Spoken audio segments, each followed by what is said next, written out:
live. Yep. So, all right. Well, everybody, thank you for joining us.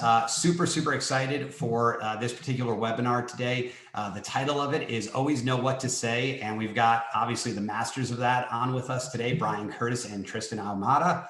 And what we're going to be talking about today is on the listing appointment. And you can think about it as a buyer's appointment too, but on the listing appointment, when you're going for that listing, are you saying the same thing? Is it a very canned approach? Or are you scripting it and changing, not the presentation, you're managing the presentation exactly the same, but using different words based on the personality profile you're delivering to. So in real estate, we know a lot about DISC, right? The D for the dominant, driven person that wants it straight to get to the point. The I, that's influential, influencer, likes to be told that they're great at what they do, right? The stable and the analytical, kind of cautious person.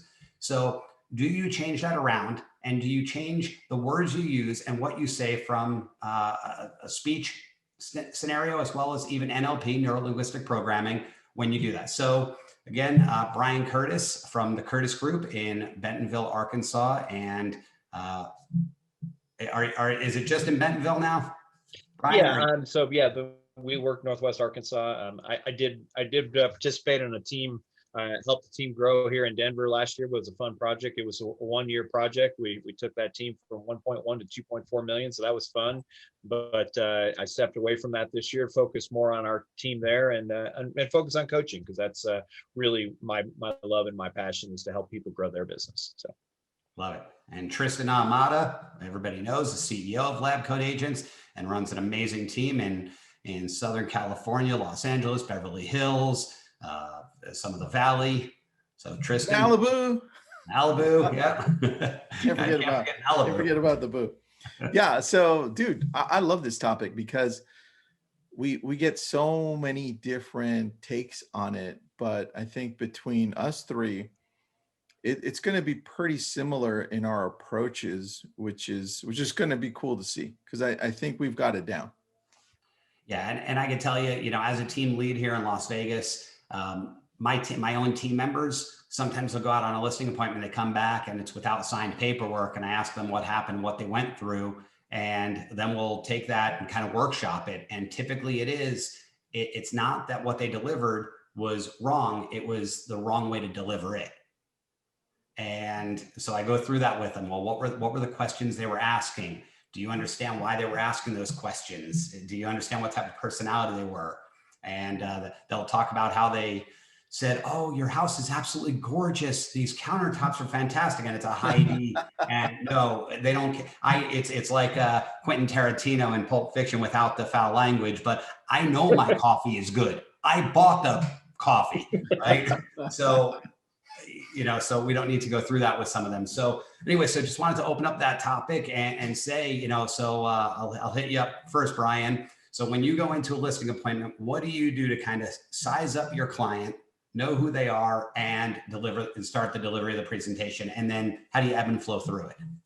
Yeah, so there's a couple of things that I think are real important, and we have opportunities, and I think all too often we're missing opportunities before we shake people's hands for the first time. So, there's a couple of things that we can look at when we look at DISC. The very first one is you've theoretically had a conversation on the phone with this person. So, you have an opportunity to do some discovery, pay attention to what's important to them. So for me, there's a couple of questions. What's important to you in the process of selling your house is a great question to ask somebody. And really all we're trying to do is do discovery, A, for information, but B, do discovery from a personality side. So, if somebody says, Brian, I really don't care. I just want my house sold. I want it sold the quickest possible. I don't want to deal with it. It feels frustrating. I'm a busy guy. So that person says to me, that's a high D personality. That's someone who is almost 100% results oriented. Here's some good news for those of you who are scared of high Ds. It's only about 10% of the population. We're not looking at, if you go on 100 listing appointments, you're probably going to run into somewhere between 6 or 7 to maybe 12 high Ds. And if you get 12, that's a bad batch. And high Ds are great, but understanding how to deal with them is very important, and we can go through that. So I want to ask them those questions. Here's other things that I think a lot of people don't pay attention to from the perspective of how to treat people. We can look at personality types a lot of times based on their job. Are they attorneys? Are they accountants? Are they, engineers? Well, that's probably a high C personality. I don't want to pigeonhole them, by the way. I don't want to go, oh, that person's a high C personality, but there's a real good chance that based on that, they're a high C personality. Somebody is in a leadership role. They're probably a high D personality. Somebody who's in sales is probably a high I personality. And again, we don't want to necessarily pigeonhole these people before we shook their hand, but I want to be prepared. If somebody tells me they're an engineer, then I'm going to make sure I'm going to bring with me all my statistics. That's statistics about me. That's statistics about the neighborhood. I want to be prepared with that. Now, I'm going to go into the presentation. I'm sure we'll talk through this, and I'm not going to just assume, but I'm going to be prepared. I think that's the key, is the ability to take your listing presentation, and about 80% of it, in my opinion, is going to be the same every time.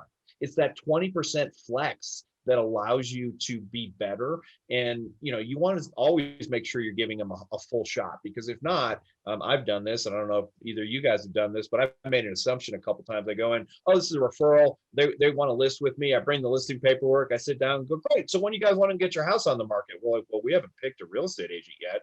Like, oh, okay. So I will say that about going to a listing appointment. I don't care if it's your mom. Make the assumption that you got to work for the listing. Hopefully you'll get your mom's listing. But, those are things that I want to look at on the front end, is what's their personality based on what they told me. If I had that opportunity to do that, what's their personality based on what job they have? And here's something that we also miss. If I'm talking to Bob and Bob is married to Sue, I'm going to ask what Sue does also. So once again, because Bob's a high D, but Sue's a high S. So, taking a look at those different things and kind of being prepared to understand, because here's another thing that happens during listing presentations is the dominant person takes over, and then you walk out there without a listing appointment and you go, why did I miss that? I did everything right for that high D personality. Yeah, but I forgot to talk to Sue at all. So those are some of the things that I'm going to look at before I even walk in the door. And remember this, we as real estate agents have a tendency to kind of fly by the seat of our pants. If you're doing that, stop it. First of all, people are paying you insane amounts. Like, what's your average sales price, Alex? Now about 400. So they're paying you about 25 grand to list their house. People don't look at it that way because we only look at half, right? But if someone's paying me $25,000, I should show up prepared. And I know that's a simple thing, and I know that's not what this was about, but I really want people to think about that. Take 6% or 5% and multiply that times the list price. That's what someone's paying you. They're not paying you half of that. They're paying you that. Show up professional, show up prepared. So that's kind of my baseline of where I'm going to start before I even show up. I think that's a fantastic way to think about it, regardless of what percentage or, what we're talking about. If you look at it, whatever you are going in with, let's say that amount was $25,000.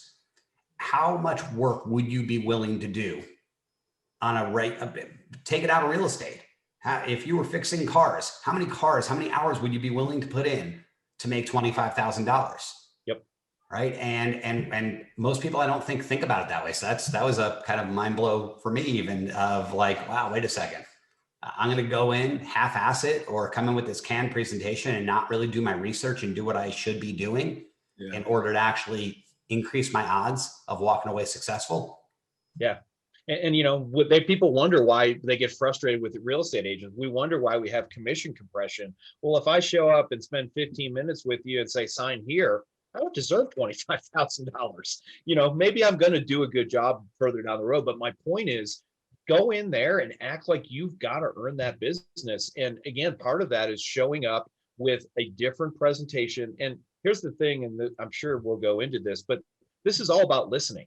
Like, I can't figure out your personality type if I'm not willing to listen. I can't understand how to react to you if I'm not willing to listen. And as a person who here's my DISC profile, I'm a DSI or DIS, or it kind of goes in all of them. So I like to talk. So I've got to be careful. And most salespeople are what? High eyes, right?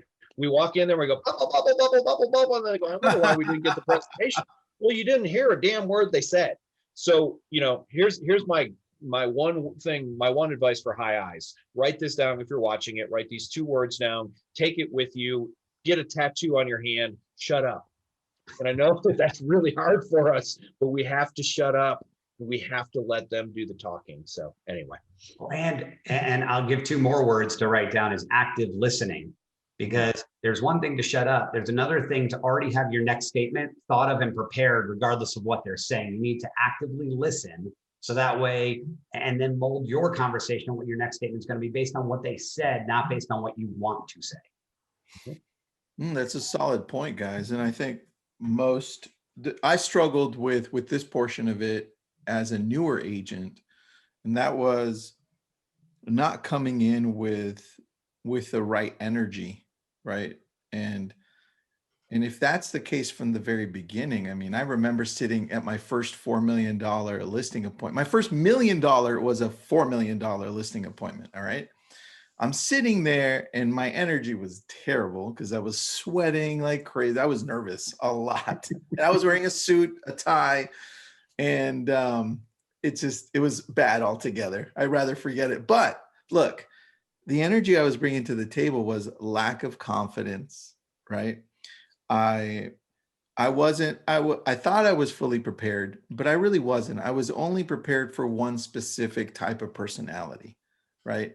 And I had already failed before I even got in the door. So knowing that, I think, look, at least you can control one thing going in, and that's your energy. You don't know who you're going to meet, right? You don't know if it's going to be an engineer. You don't know if it's going to be an actor or an actress. You don't know who they are. And as you start engaging, hopefully you've done some homework. You popped up the phone. You did some pre-listing questions. You get an idea of who you're dealing with, right? Husband, wife, single person, not. And then you go in, you're at least a little bit more prepared. And then when you sit down, if I'm talking to both of you, as I start asking questions, I'm like, oh, you know what? I had it right. Alex is an analytical, and Brian, yeah, awesome. He is a driver. I got it right. Or I'd be like, oh, damn, I got this totally wrong, right? But you're listening. It's exactly what Alex said. It's all about listening. And I do one thing that I teach my agents, and that's I have them ask one question to themselves, and that's how do you want people to feel during and after the meeting? I love it. And if we start with that, at least it gets us going in the right direction, right? Because most of the time, this whole business is all about feeling. Even if it's like analyzing numbers, it's all the thing they're going to say is, you know, when they look at their spouse, if they have a spouse, they'll be like, you know, I have a good feeling about this way. This person gives me a good feeling. Most of the time, it's that. For sure. 100%. And if you think about that, we've all lost listings to people who were, I don't want to, this is going to sound bad, but inferior. And here, let me just say this. So, you know, I know the models and systems that I have in place. I know the marketing I have in place. I know that there's no one in my market who's doing more. There's some people doing just as much. Let me say that. I'm not saying I'm the absolute best and no one else is as good, but there's a top tier of people who have really focused and making sure we're doing a good job. I lost a listing appointment one time to somebody who closed 12 transactions in a year. I had closed 12 transactions that week. How did I miss that? Damn, you know, and that's only a slight exaggeration, by the way. But I mean, my point, and that's a team thing, that's not me individually. But my point is this: how did I lose that? Well, I know how I lost it. She did a better job building rapport and understanding the client than I did. I failed. And just because you have the best marketing, just because you have the best track record, I blew this person away. I mean, it probably wasn't 12 sales that week, but I guarantee you we probably closed 25 that month. And you know, why, from a logic standpoint, there's zero reason to pick her over me. But guess what? Guess who sold the house? It wasn't me, because I made some assumptions and I didn't do a good enough job of what Alex is talking about, active listening, understanding what that person's wants and needs are. It doesn't matter who's best. It matters who people want to work with. And that's what this webinar is all about, is being able to be flexible. So, and I don't know if we're going to talk about this or not, but all those high Ds out there, you can't always be a high D. You're going to have to flex. You can't always be a high I. Imagine two high Is trying to do a listing presentation. You know, who gets a word in? They step all over each other. Neither one of them likes each other at the end of the presentation because we stepped all over each other. So you have to, and you know, here's another thing I write down. When you go into any presentation, whether that's a buyer or seller or first time, volunteer to be the one who's uncomfortable. And what I mean by that is, my personality, I'm an adaptive D, which basically means if I'm at work, I'm driving. But again, that's offensive to a lot of people. So I have to step back away from that so that I'm not just being like, let's sign, let's sign, let's sign, let's sign. They're like, yeah, but we just met you 30 seconds ago. So you have to be the one who volunteers to morph, to be like them. And when you come in with that mindset, people will like you because you're trying to make them comfortable. Forget about being comfortable yourself. It doesn't matter. Sure. Well, and I think that you brought up a couple of great points. So one, I study the industry a lot, and I'll hit on that in just a second. But I really look at something like Don Miguel Ruiz and his book, The Four Agreements. The second agreement is be impeccable with your word. And what's really important about being impeccable with your word is it's not the same word every single time. It's not a canned script, right? One of my former business partners in my larger technology company had kind of come down on me one time, and I'm the CEO of this company, and he's challenging me back. And what he challenged me on was something that I had told the team and what I wanted done, and they didn't follow through with it, and I was upset with it. And he came back at me and he said, "That's not what we interpreted by what you said." And I said, "Well, it was clear as day." And he said, "It's incumbent on you as the person delivering the information to make it where it's going to be interpreted correctly. It's not incumbent upon the listener to interpret it the way you want to. If you need to articulate it better if you want to do that." So when it comes to the difference between a D and an I and an S and a C, or any other ones, if you want to go into the ENFPs or the Myers-Briggs or the multitude of different personality tests out there, it's really incumbent upon us to deliver the information in the way that recipient is going to interpret it properly, which leads me to the whole concept of it's about them, not me, right? A lot of people, so as I said, I study the industry. So every time somebody says, I've got this great listing presentation, it's been fantastic, and I have the chance to get it, I'll send them a direct message and say, "Hey, would you mind sharing it?" So I've got probably 50 different listing presentations from some great people out there and from some people that I never knew before. And I look at them, and the difference that I see between the greats that I know are taking a ton of listings and those that didn't have, a big name yet, is that the presentation is a lot more about them, what they do, how they do it, how many sales they've had, and what I see in the other ones is all about you, what's important to you. So with that, I start off with an opening question in every presentation. And this actually goes for buyers too. And my first question, because this is one that I think, and I'd love to hear if you guys have other questions, this is one that I think drills down on that personality type very quickly, is simply, Brian, before we get started, I just want to ask one quick question. What do you expect out of a real estate agent? Great question. And from that question, I'm going to know if you're quick and concise, or if you want the loving, feeling, mother hen nurturing, or if you want the numbers. Maybe we should play with this. I ask a very similar question, Alex. My question is, what are you looking for in an agent? But same concept. It's really just the same words. It's reading organized. But maybe we should talk about the answers that people give and what that means, because I think that's where you're going off with that, guys. I love where this is going, because I have something similar. It says, I always ask, look, have you sold a home before? They're like, yeah. I'm like, well, what did you love about that process before? And what did you like? Which is the exact same thing you guys asked, which is crazy. Yeah. I love this. So yeah, let's play off of that, guys. Yeah. So, for me, if somebody says this, I'll just take I'll take the D. How do I know if somebody's a D? Well, if somebody goes, I don't really care what you do. I just want my house sold. I want it done. This is where I want to go. This is what I want to do. They're very direct. And, that's what D, and that's not the only thing that D means, but that's the simplest way for me to look at D, is they're direct. And that's me. If I go to sell a house, I don't care about all the details. We talk about love letters and all this kind of stuff. Like, if I'm selling my house and you send me a love letter, I'm going to throw it in the trash, because I don't want to get influenced by that. I want to be done. I want it to be quick. I want it to be simple. Why? Because I'm a high D. And I don't have time to mess around with all this other crap that I don't care about. How are you going to market my house? I don't care. And I really don't. And most people are not going to be that direct. But if somebody does, understand that that's how you have to treat that person. So that's the high D. I don't know what you guys are looking for. Maybe someone else covered the S's, the I's, the C's.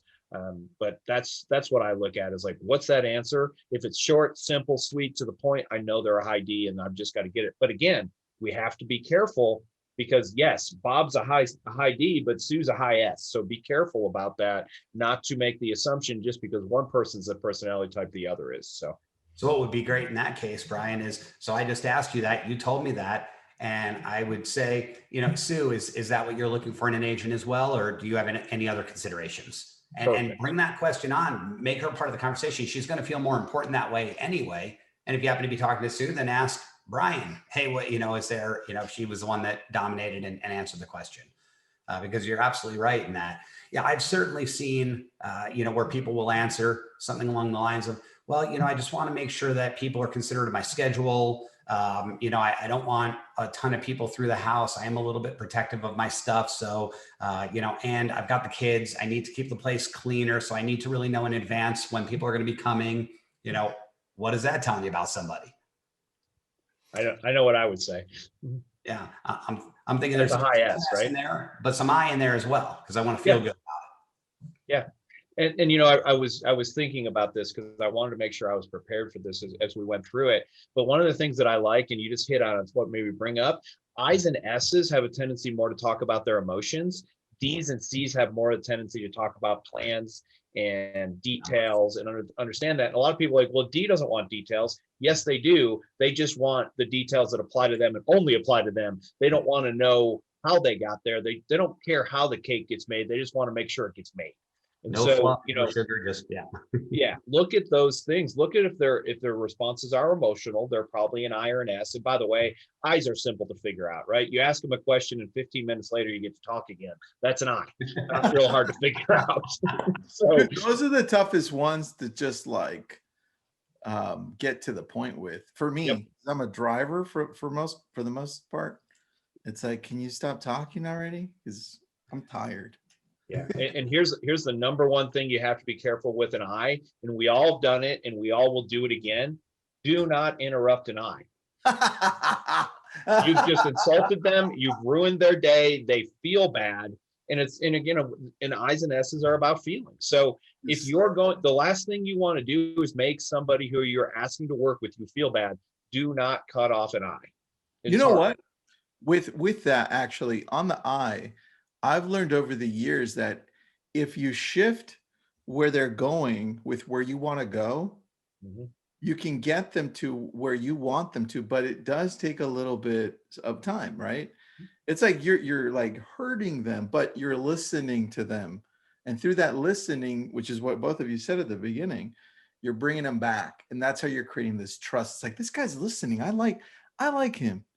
Right. And you're bringing them back to exactly where you want them. So that's really important right there. For sure. And I love, Brian, this is another tip to write down that you just put out there, a knowledge bomb for sure, is remember, D and C are going to be non-emotional, more business-minded. I and S are going to be more emotional, and you're going to hear feelings in the things they say. So if you feel like you don't know how to kind of profile a person, you're not an FBI profiler, you can't figure out what they're thinking, what their game plan is, just if you know that they're emotional about things and they're speaking in an emotional way, mm-hmm. I and S, and deliver to them the nice feel-good stuff. If they're not emotional, if they're more cut to the chase, D and C, and deliver them the information in pointed, in bullet points and details without the fluff and the sugarcoating. That's true. That's very true. Love that. Just get to the point. So what do you guys think about ancillary chat, right? You come in and you see a photograph on the wall and you start talking about that, or you happen to see that there was a classic, a 57 Bel Air in the garage, where you know that the person's going to be proud of it, but it turns out that they're proud of it, but they happen to be a high D. Dude, I don't know, because I'm going to tell you a story. I love it. Go for it. One of the last listings I took, because I don't take very many listings anymore, but one of the last listings I took was, I went into this house and this couple had pictures of naked people everywhere, like literally at every, like massive ones. And I'm you were listing the Playboy Mansion. We get it. We go. It felt like it, right? And I was like, okay, I mean, should I say something about it? Because eventually I'm going to have to. I'm going to be right, like, you're gonna have to take those down, right? right, exactly. So it's not like you can go in and be like, I don't see them. I'm not going to acknowledge them, right? So it was, I'm like, should I? What, at what point? And so I waited for it to come up naturally, and then I engaged, right? But it's so hard sometimes. But I think faking it, where you're like, oh, you got a dog, I got a dog. You got a car, I got a car. It's kind of shitty to me. It's like, It is. be authentic, man. Well, That's a challenge. I'll ask you this question, Tristan. I think this is one of the things that I teach, and one of the things that I teach is, what's the purpose of a walkthrough? The purpose of a walkthrough, unless you have a very unique house, has nothing to do with learning about the house. I could probably list 95 out of 100 houses that I've listed without even seeing them. And that's true of any good listing agent. So, when someone walks through and tells me about the Lazy Susan, I don't care. I pretend I care, but I don't care. But what's the purpose of that walkthrough? To me, the purpose of that walkthrough is to find out something about them. Like, literally, you are in the most intimate place in their life. So, oh, look, there's some golf clubs over there. I like golf, and I literally like golf. Let's talk about golf. There's a road bike. I ride bikes. Let's talk about that. Oh, there's a trip to the Caribbean, a picture of you on a cruise. Oh, I went on a cruise. And these are things I've really done, not just, oh, yes, I like everything that you like. But the purpose of the walkthrough to me is to cyberstalk our clients to figure out what things we have to talk to them about in common. Then we sit down and say, that was really cool. I saw that really cool picture of you in the Caribbean over there. Were you snorkeling? Where was that at? Oh, that was in such and such. And now again, I've got them talking about their favorite subject, which is of course themselves. Yeah. And there's two, I think, vital points on that. One is to not belabor it too much, because if you are with somebody that's like, get to business, I want to know about what you're here for. I didn't call you over to be a friend, right? And so there's an element of respect their time. So bring it up, but let the conversation naturally close out. Don't keep going on it. And then you mentioned the walkthrough. So I'd love to segue over to, what does a listing appointment look like for you? So you go up to the door, you walk into the house. Do you start asking questions? Do you sit down? Do you walk through? What are you doing first in order to potentially find that information, build a little rapport, but find that personality type in order to now sit down and go through the presentation and get that listing agreement signed? Yeah, sure. I'll be happy to say what I do. It's simple for me. And by the way, 8 steps of the sale. Step 1 is greeting. Hey, it's Brian. Great to meet you today. Appreciate you having me over to your house. Step 2, and this is a step that most people don't have. Some of the people do it, but they don't think about it. Step 2 is take control. So I don't care. Again, only 10% of the people I'm going to meet are high Ds, which means the rest of them want me to be in charge. And if a high D really wants to be in control, then you're going to have that a little bit of time. But most of the time, I literally say, Alex, I really appreciate you having me go over today. Here's what I'm going to do. I'm going to take my bag. I bring a bag. It's got my computer and my presentation. And I'm going to set this on your table, and then I'm going to have you walk me around the house. So I tell them what to do. I can tell you, if I go on 1,000 listing presentations, 999 people are going to be okay. They're going to do that. And I want to do things over and over the same way, not because I want to be boring, not because I want to be simple, but because if I do the steps over and over again, that gives me the opportunity to listen. If I don't have to think about the next thing I can do, I can pay attention to what Alex is saying instead of doing that. So I do a walkthrough, I do a CMA, I do marketing, I do contract, and then I do close and button up. That's basically my process. Greeting, take control, walkthrough, CMA, marketing, contract, close, button up. And that's the same way every single time. The difference is how I react inside of those steps based on what the people are what they're giving me. Love it. How about you, Tristan? What's your process when you knock on the door from that point? I knock on the door. I usually head over to put my stuff down wherever they ask me to. Say, hey, where can I place my stuff down? And they tell me where, typically, right? So yeah, just leave it here. And then I go and proceed over to usually do exactly what Brian says. I do like to take the control over, because I figured, look, they're hiring a professional. They don't want somebody to come in and be like, well, I don't know what to do. You want to give me a tour of the house, right? It's like that. You're already starting off wrong. I think and that shows in your when you're showing property, when you're negotiating, when you say, hey, what do you think, right? It's like, no, they hired you to tell them, right? And then you say, hey, this is what I think you should do, right? Think it over. What do you want to do based on what I'm telling you? Same thing here, right? Now you go in and you say, hey, where can I place my stuff? Nice to meet you, blah, blah, crap. And you're like, let's take a look at the home. I'd like to view it like a buyer, right? That's where I start. And then I go through and then I actually pop up my iPad. I have notes, take pictures like an inspector. And then I can go through and they're like, whoa, this guy's starting off fast. And then I go back, okay, now let's sit down. Now that I have a better idea of what it looks like, we can go over the things that you're missing, the things that you should work on. And then we start. That's how I do it. That's awesome. Great. I love it. And I love what you said there about being a professional and control, because when was the last time you went into the doctor's office and said, I have this cough, and they said, well, do you want me to start with the stethoscope and checking your heartbeat or your vitals, or do you want, are you okay with the tongue depressor? Or they just say and put the cuff on, and they're in control. They're the professional. I don't know why so many agents are so timid, but they are. I've gone on appointments where I'm shadowing somebody, and it's hard. I want to give them all the good feedback. It's like when you're training an animal, you want to only do the praise, but it's so hard in the high D to not just go, oh my gosh, this, and this were awful. Why'd you do that?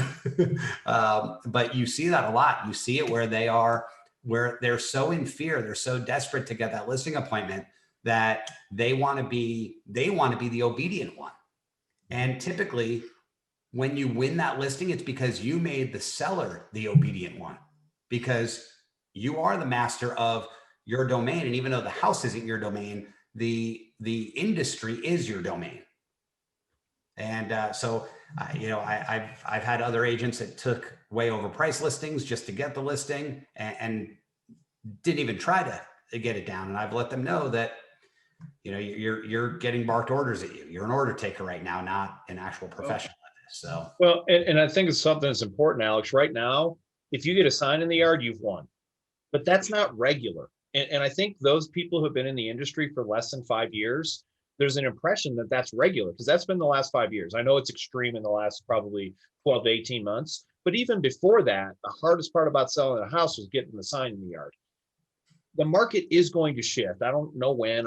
That's not what this webinar is about, but it is going to shift. And the people who are going to win when it shifts is people who understand what we're talking about today, that it's not about getting the sign in the yard. It's about having a system and a model and making people believe in who you are. And, be bold and be confident. If there's nothing else that you heard in this webinar today, be bold and be confident. Because again, do you really want to trust a $500,000 house to a guy who goes, well, I don't know. What do you think? Hold on. That's how I operated at the very beginning. I didn't know. Me neither. Right? So, that's how I operated. It took a while. And it's typical because we don't have a ton of training telling what we're talking about today. We don't have a lot of people going, go in there and act like you have done this a million times. You're the best guy in the world. Here's my philosophy. This is one of the things that I tell agents on our team. My personal belief is, if you don't list your house with me, I've done you a disservice, because there is no one in the market who's going to do better than me. And therefore, there's a chance that if I don't do a good job with you, you're going to hire someone who's an inferior listing agent. And if you go in with that belief right there, you'll get more listings. And by the way, you have to back that up. You can't do a crappy job after you list the house. But if you have that belief and back it up with actual process, people will believe you, because it's true. It's so funny that you say that, because one of the things that I hear all the time, and this isn't on listings, but it's still the same vein, is all of us are team leaders. I'm sure we've all heard this from some of our team members before when they're prospecting. And when I say prospecting, we happen to not really do much in the way of expires or FSBOs, right? These are people that did an inquiry. They came to our website. They inquired in some way, shape, or form, whether a pay-per-click lead, a Facebook lead, found our website on their own, whatever it was, and they're in our system. And I tell them that there's a protocol to how many calls and or contact attempts they have to make. So text, calls, emails, and they say this thing that I hear over and over again. I feel like I'm bothering them. And so the way that I frame that is, well, let me ask you, do you believe you will do as good or better of a job than any other agent that exists in our market? As good or better, right? So they're not going to get better than you. They might get at your level, but we all know that this is really, it's not an 80-20 industry. It's like a 97-3 industry, right? 3, maybe 5% are really very good at what they do. And the other 95 are, okay, or some probably not so good at what they do. So do you believe you're in that top 5% and equal to that top even 1% in what you do, that you're going to have your care, that you are going to, really, you're not doing this for the money, you're doing this to get the job done, and the money is the benefit of getting the job done properly?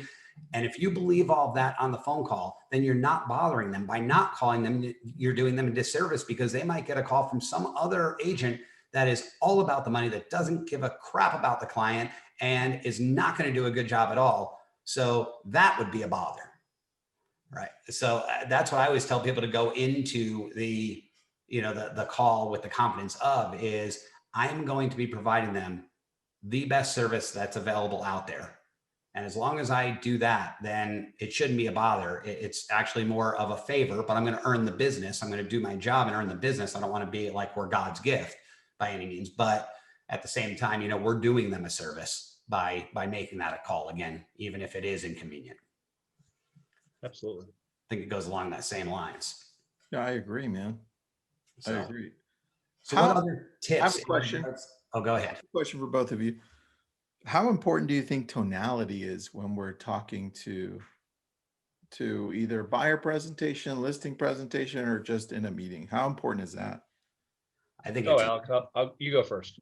I think mirroring, matching, so everything from tonality to cadence, to how you emphasize words is really critical. You see that in a lot of different people, right? I've seen some coaches on stage that accentuate a word to this. They take a word and they go, and this word. And then if you take Zig Ziglar from back in the day, right? The difference between a prospect and a suspect is, and he does that very intentionally. So I think you need to mirror and match and have a particular tone. If they're dropped down, you need to be with them. They don't like the person that's like, oh, I'm so excited to list this home for you, when they're going, listen, I just want to get this done, especially because maybe they're going through a divorce. Like, I just want to get this done. I want this as painless as possible. And you're like, yeah, I can't wait to get this listed. No, you've lost right there. So that's my take on it. How about you, Brian? It's same concept. I mean, people, and I talk about this as one of my favorite subjects, people want to be with people who are in their tribe. And I love that phrase, because it goes back literally to, before there was human speech, when humans were living in caves and all that kind of stuff. They wanted people who were in their tribe. They wanted people who were like them. Why? Because on a very very base level, it makes us feel okay. And so, what's the simplest thing that you can do? Well, on the phone, the simplest thing you can do is tone, volume, and pace, right? So here's a perfect example of this. You guys who have known me more than 30 seconds know that I do not talk slowly. I am a quick talker, and I can go bam, bam, bam, bam, bam. My mind processes very quickly. But you know what? You brought this up at the beginning of the thing. My market that I've worked in 98% of my life, you know where it's at? It's in the deep South. You can't walk into somebody's house in the deep South and talk like I'm talking right now. They're going to go, I don't know what the hell that guy's talking about, but I don't like him. Because you're a fast talker. You're trying to sell them something. Absolutely.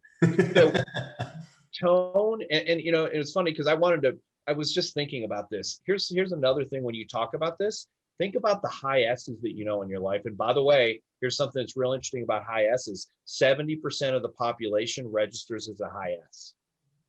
That's a very important statistic. And I know I throw a lot of numbers at people, but why is that important? High S's don't like to be pushed. High S's need you to really make them feel comfortable more than any of the other profiles. A high C can look at details. Oh, this guy's got it. He's got all the details. High D can go, this guy's got it. He's on it. Real bam, bam, bam. High I, they're high I's. They just like you or they don't. But high S's, they don't like to make decisions as a rule. They don't like to be pushed. So what do you got to do? Listen to the high S's. They talk more like I'm talking now. Brian, I really appreciate you coming over today. You brought up some really good points, and I really enjoyed what you had to say about, and that's how they talk. And if you come back with bam, bam, bam, bam, bam, they don't even know why they don't like you. So mirroring and matching, they don't. I mean, they might come up with it. They'll look at each other and go, did you like that guy? I don't know. I don't really know, but they didn't resonate. So pay attention to that, because it's more important, which is why my point was, you guys heard me rattle off the 8 steps of the sale, because I don't want to be thinking about what I'm doing next, because I can't be paying attention to what piece of content I'm supposed to go and pay attention to my tone and I can't do 7 things at once. So I've got to have this part down so that I can spend most of my time active listening, because at the end of the day, that's what matters. I went to a listing presentation one time, and halfway through the presentation, I wouldn't advocate this most of the time. I looked up at the seller and I said, you don't care about anything I'm saying. Do you want to just sign the paperwork? And he said, yes. That's so good. Because he didn't. He was bored out of his mind. He had a tee time that was about an hour away, and he wanted to go play golf. And I was like, all right, I'll just close. And that's okay. He was a high D who didn't care. He wanted to play golf. Perfect. You were paying attention, though. That's the thing. You were paying attention. Well, you were paying attention and you were bold, right? So it's funny because we've used the word confident on this a few times, and you may or may not have seen, I actually did it in LabCoatAgents. I did a LabCoatAgents live on, I have a little theme called Words Matter. And I like the word certainty better than confidence, right? Because are you confident you have a right hand, or are you certain you have a right hand, right? So when you're certain you can do that job, right? When you're certain you're going to get it sold as good or better than anyone else, it's more than confidence. So you had to have some level of certainty, or an extreme level of confidence, but I'm going to say certainty to even be able to say that. Most people would never say that, would never stop in the middle. They just keep going on with their internalized, but yet robotic presentation, because they'd be afraid to just say the question of, hey, this doesn't seem to be that interesting to you. I mean, are you ready to just sign the paperwork and get this moving on? Yeah. Because people would be like, but what if he says no? Did I just blow my shot? Did I blow my opportunity to actually get this? No, you save yourself 30 minutes because you weren't getting it anyway. Yeah, great point. You were paying attention, man. That's the thing, right? And you came in thinking, well, how do I want to make these people feel? And if you're not paying attention to those cues, you won't know, right? You'll go through the whole thing and they'll be like, thanks for coming. And they're going to choose, they'll choose you, Alex, instead of me. Yeah. So if somebody's blowing you off at the end, giving you some excuses, some objections that they don't want to sign, they want to think about it, anything else, is there typically one key question that you ask as an objection handler? That's a good question. I think it varies. I don't have a specific, and let me just tell you what my close is, and then we'll come back. So there's a couple of things. First of all throughout my presentation, I'm doing assumptives. Things like, so when you list your house with me, this is the market we're going to do. When you list your house with me, this is the next step. So I'm saying that all along the way, list your house with me, list your house with me. There's no mystery that that's what I'm there for by the time I get there. And then literally, and it's going to vary from state to state, but I literally take my contract, slide it over in front of them, hand them a pen and say, unless you guys have any questions, please sign above your name. And then I shut up. And that's the hardest thing for a salesperson to do, by the way, is that part where you just shut up. So one of two things will happen. They'll look at each other and go, sure, and they'll sign it, which happens most of the time. Or they'll say, well, no, we're not ready. Perfect. I completely understand. I didn't expect every single person I talked to be ready to list their house. With that in mind, what kind of questions do you have that I haven't answered for you today? That would be where I start. Here's the thing that people do with objection handling. They make assumptions. So for example, here's one of the ones that I see all the time. It's not on the listing side, but on the buy side. I don't want to be in a multiple offer notification. I don't want to be in a multiple offer situation. Every agent I've ever talked to says, well, that's because they don't want to pay too much money for the house. That's not the reason that every single person doesn't want to be in a multiple offer situation. So I guess really the question, and this is a shout out to my friend Dale Archdeacon, who I do cash call with on Wednesdays at 1 p.m. Anyway, just it's on LTA if I would give this little shout out there. Awesome. But Dale talks about follow the no. That's what it is. It's you need to go deep enough to understand why they don't want to do it. I want to think about it. I completely understand a lot of people like to think about making major decisions. With that in mind, what kind of things are you guys going to consider before we talk next? So, and a reverse Got to example, get there. yeah, and a reverse example, Brian, would be, okay, so you just told me that you didn't want to do that, you know, that you didn't want to sign right now. I handed you the pen and you're like, oh, I'm not ready to sign right now. And instead of asking you the generic question of what other questions do you have, I say, oh, Brian, do you have a question on the commission? Is the commission too much for you? Or, you know, do you have a question with regards to the list price we discussed? You know, and I'm making an assumption on what it is. And that's my own fear. Like, I'm afraid to ask for that X percentage, you know, that number of apples, so to speak, right? You know, and we need to, again, be certain in our value when it comes to that. So, so Tristan, are you along the same lines, or do you have a particular? I am. I just wanted to also mention that there's something that happens sometimes, either towards the beginning or middle end, but usually at the end, and they say, well, you know what, we love you, Brian. I love you. You're awesome. But I just, you know, I'm not going to pay so-and-so percent. Right. And at that point, this is where I get real with all the agents. I'm like, look, at that point, if you want to take the listing and you love these people because they're easy, give them a discount, easy, or don't, whatever you want. And I mean, we've had to give discounts. It's real. That's what we do, right? We're in this business. I don't like the people that say, hey, look, I'm going to stick to this one no matter what. And if they don't take it, see you later. I'm like, are you freaking crazy? Right? I'm in the business of making money and working with people that I enjoy working with. So if I'm going to take a listing for 5 million, right, different price ranges, all right, but right. 5 million, and I give them a discount, I'm still making a ton of money, and I'm in it for volume too. Yep. So what do you guys feel on that sense? Like, so do you guys here's the thing I don't want. Too many people, I cut commissions. Full disclosure, I've listed houses less than 6%. But what I'm not going to do is lead with it. It's not a sales technique. In other words, I'm not going to beg for your business. Hey, I'll list your house for 4%. Can I come over and do a presentation? That's not what I'm going to do. I'm done before I walk in the door, because now they're going to ask me for 3. But if somebody wants to do this, and I can tell you that I never got a lot of commission objections. And I think the reason is again, we charge 6%. We offer 3% to anybody who happens to show your house, and our company keeps 3%. I cover that right in the contract, and I don't ask them if they're okay with it. I don't ask them if that's what they want. That's what I charge. Now, if it comes back and somebody says to me, look, you know, I was talking to Alex over at Alex Rivlin Group, and he said he'd list the house for 5.5%. Damn, Alex. I like you better. And here's my close. You know, no offense, Alex, but here's my close. So I'll list your house at 5.5%, but I'll have to have you sign this now. And I've done that. Yeah. You know what? If you sign this contract right now, so I know that I can put you in our list of people who are doing, and I don't have to worry about doing a whole bunch of extra stuff on top of this outside of what I would normally do. You sign this right now. Yeah, I'll list your house for 5.5% or 5%. I do have lines though. I'll be honest. I don't go below 5. And in my market, that's different. If I'm listing a $500,000 house, why list it for 4%? I mean, if a $5 million house, yeah, I'll take my $100,000 commission and be just okay with that. But my average sales price is 2.25. I can't be listing stuff for 4%. It's just, you go broke. But yeah, I'm all about that. I handle it similarly. The slight variation on it though is what I always do is I answer yes. I affirm. You know, if they say, well, you know, can we talk about the commission? Will you lower it? I say yes.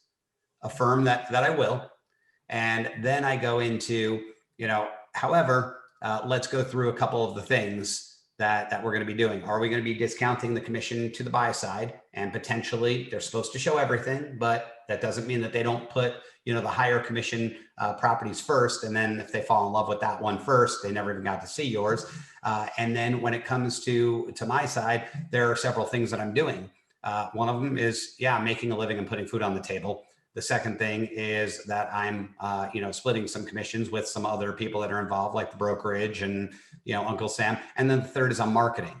So, the more marketing, the more exposure. The reason Coca-Cola and Nike are still on TV all the time is because, Well, they still want that brand exposure to remind people of it. Well, I want to be able to market your house as well as possible. So as we discount that, understand that there's going to be a haircut on all three of those things. There's going to be a haircut on how much I take home, a haircut on how much is split between my brokerage, and a haircut on the marketing. So it may result in a reduction in what you actually net. Let me tell you one thing though. I'm never in this for a transaction. I'm in this for a relationship. There is not a commission out there that I'm aware of that I can go and put my feet up on the beach in Tahiti with the Mai Tai in my hand and say, I've retired, I've arrived, here's my life now, right? If I sell a $10 million home, and I don't have 10, I mean, there are $10 million homes here, but it's not the norm. But I tell this to them in my market because it's exaggerated, right? If I sell a $10 million home, I've made, $250,000, $300,000, $350,000, and it's a lot of money. It's not retirement money. So even at that, and now we're talking about your home that's $500,000. I'm certainly not doing this for my retirement. I'm doing this for a relationship. I want you to be able to scream from the mountaintops when I'm done with this about how great I am. So every coworker, colleague, family member, or friend is going to hear who I am because of you. Every time you hear the word real estate, the name Alex Rivlin comes to mind. Like when you think of tissues, you think of Kleenex, or you think of a web search, you think of Google. That's what I want. And that's more important to me than anything, but I want to be able to do the best job possible. So I'm not charging this money to retire. I'm charging this money so I can do the best job possible. Amen. I love it.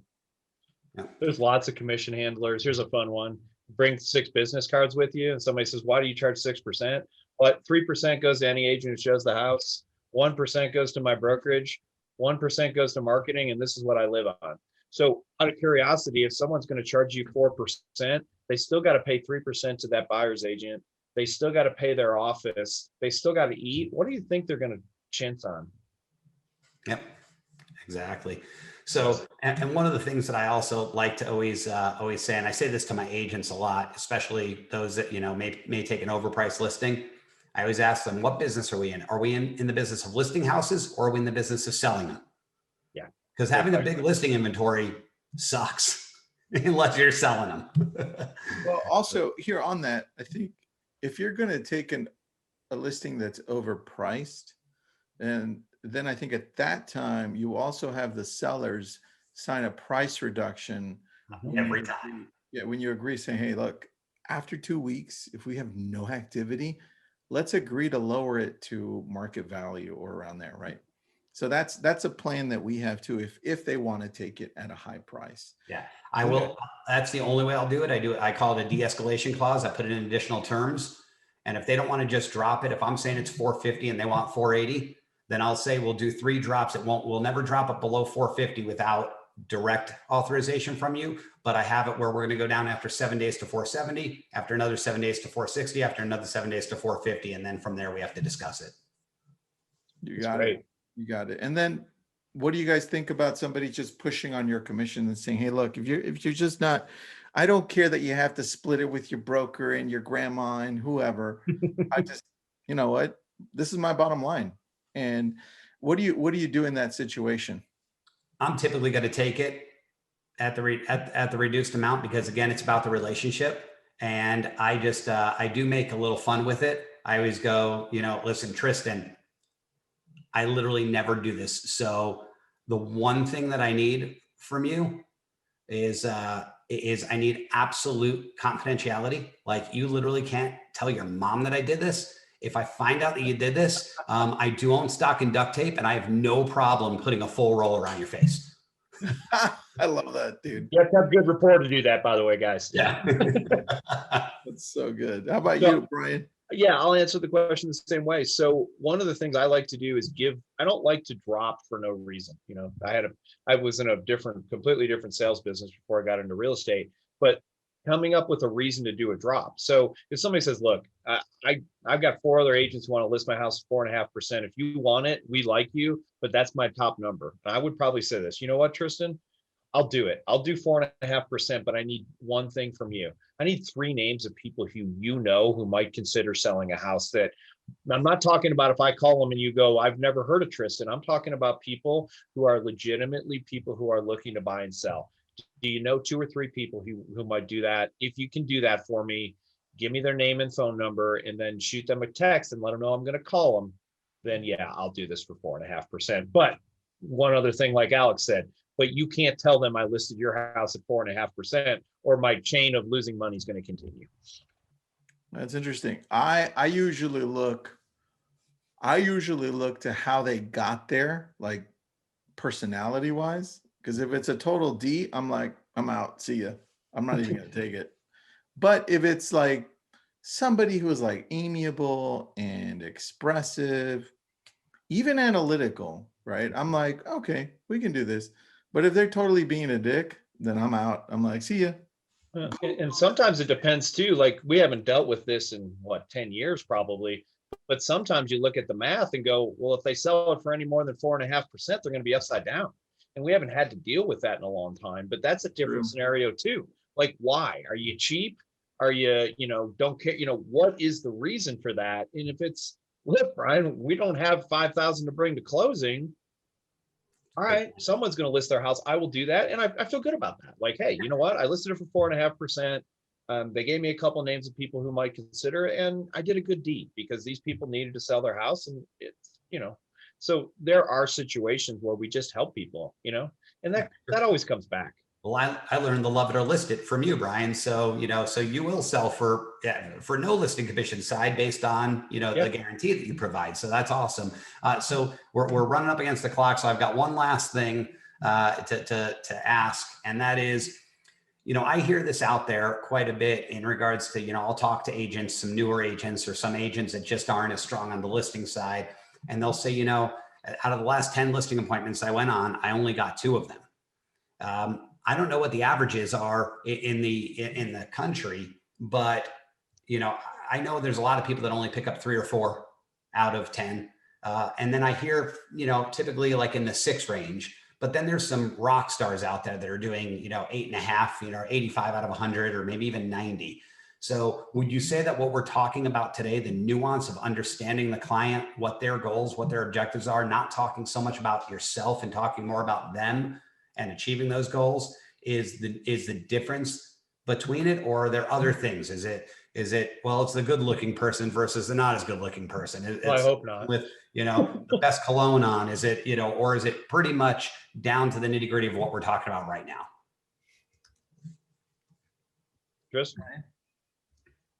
All right, I'll go. I think it's everything. I think if you want to be an 85% closer or higher, you have to do everything that we talked about today, and you have to have good marketing. Here's what you don't have to have.